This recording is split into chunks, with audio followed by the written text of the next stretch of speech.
उस समय से भी परिचित, उस समय से भी ज़्यादा समय से परिचित हैं, जबकि इन लोगों को मैं जानता था। ये आपका वास्तव में, मैं अब जो अपने उद्गार बोल रहा हूँ वो वास्तव में अनुभव किया मैंने, इसलिए बोल रहा हूँ। तो फॉर्मेलिटी ना करते हुए मैं, और जो हमारे सामने बैठे हैं, ऑफ द डाइस बैठे हुए हैं, उनको भी मैं सभी से परिचित हूँ, लगभग सभी से परिचित हूँ, और सबका मैं यहाँ इस सत्र में अब स्वागत तो नहीं कर सकता क्योंकि समाप्ति है, लेकिन फिर भी स्वागत है उनका। और अमर जी ने मेरा काम अपने आप ही पूरा कर दिया, क्योंकि अध्यक्ष जो है वो इन चीज़ों को कहता है। लेकिन जैसे मिश्र जी ने अभी कहा कि अगर टीचर को माइक पकड़ा दिया तो वो कुछ ना कुछ तो बोलेगा, जरूर बोलेगा।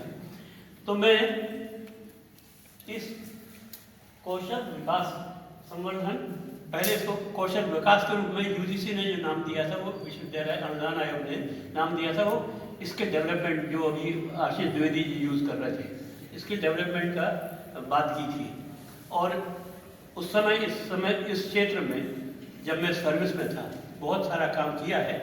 तो कुछ चीज़ें मैं बताना चाहता हूँ कि स्किल डेवलपमेंट क्यों, हम ये क्यों सेमिनार कर रहे हैं यहाँ, इसका कारण क्या है। इसका कारण ये है कि ये रोजगार से संबंधित है, और अगर हम समस्त सरकारी नौकरियां जो साल भर में निकलती हैं और प्राइवेट नौकरियां जो साल भर में निकलती हैं, सबको जोड़ लें तो देश भर में कुल मिलाकर लगभग 17 करोड़ नौकरियां निकलती हैं। हो सकता है कि 18 करोड़ हो, 19 करोड़ हो, लेकिन जो अनएम्प्लॉयड पीपुल हैं कुल मिलाकर वो इससे दुगने से भी ज़्यादा हैं। तो ये गैप कैसा भरेगा, ये गैप कैसा भरेगा, इसके लिए केंद्र सरकार ने, राज्य सरकारों ने पहले से भी कोशिश करते रहे हैं, और एंटरप्रेन्योरशिप और बनाने बहुत सारी योजनाएं बनाई। लेकिन क्या हम वैसा कर पा रहे हैं जैसा हम सोचते हैं? शायद नहीं। लेकिन इसके लिए ये चुपचाप तो नहीं बैठा जा सकता, इसलिए हम कोशिश करते हैं कि ऐसे विद्वजनों को बुलाकर उनके विचार सुने, और विचार सुनकर हम कुछ ऐसी योजनाएं बनाएं और सरकारों को रिकमेंड करें कि वो ऐसा कर सकते हैं। विश्वविद्यालय अनुदान आयोग ने बहुत पहले, मतलब ये हम 10-15 साल पहले की बात कर रहे हैं, कम्युनिटी कॉलेजेस खोलने का योजना बनाई थी। और ऐसा एक कम्युनिटी कॉलेज हमने बनाया था बीना में। वो था, उनका कहना था कि यदि आपके पास कोई इंडस्ट्री है, बड़ी इंडस्ट्री है, तो आप उसके लिए जो अनस्किल्ड पर्सन रहते हैं या स्किल्ड पर्सन, छोटे स्किल्ड पर्सन अगर आप चाहिए हैं, तो वो हम, जैसे हम BORL है, बीना रिफाइनरी है, ओमान से उसके द्वारा है हमारे पास, तो उसको हम क्या करें।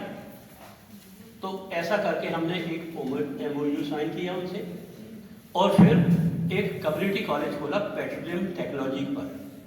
पेट्रोलियम टेक्नोलॉजी कोर्स यहाँ चला रहे थे जब मैं विभागाध्यक्ष था रसायन शास्त्र में, तब यहाँ हमने पेट्रोलियम टेक्नोलॉजी का कोर्स डिप्लोमा किया था, शुरू किया था। कालांतर में वो चलता रहा, उससे नौकरियां, जॉब मिले। इसी बीच हमारे एक प्रोफेसर थे, प्रोफेसर राव, ये इमरान सिद्दीकी जी जानती होंगी, प्रोफेसर राव, वो रिटायर हो गए। तो उसके बाद वो, हम रिटायर हो गए, वो रिटायर हो गए, तो वो बंद है इसमें। लेकिन उससे जो नौकरियां मिली हैं वो केवल बिना रिफाइनरी में नहीं, बल्कि अन्य रिफाइनरीज में भी नौकरियां मिली हैं लोगों को। ऐसे ही विश्वविद्यालय अनुदान आयोग ने एक इंडस्ट्रियल केमिस्ट्री कोर्स खोलने का प्रयास किया। उसकी सफलता तो ज़्यादा बनती है, बहुत ज़्यादा ड्रग्स मतलब वो वाली ड्रग नहीं, नशे वाली ड्रग नहीं, औषधि बहुत ज़्यादा बनती है। और आप वहाँ कम से कम 25% लोग यहाँ अपने सागर विश्वविद्यालय या इसके आसपास के हैं। तो ये बहुत बड़ी हमारी उपलब्धि हुई है, और वो भी इंडस्ट्रियल केमिस्ट्री विश्वविद्यालय अनुदान आयोग ने हमको दी थी। इसलिए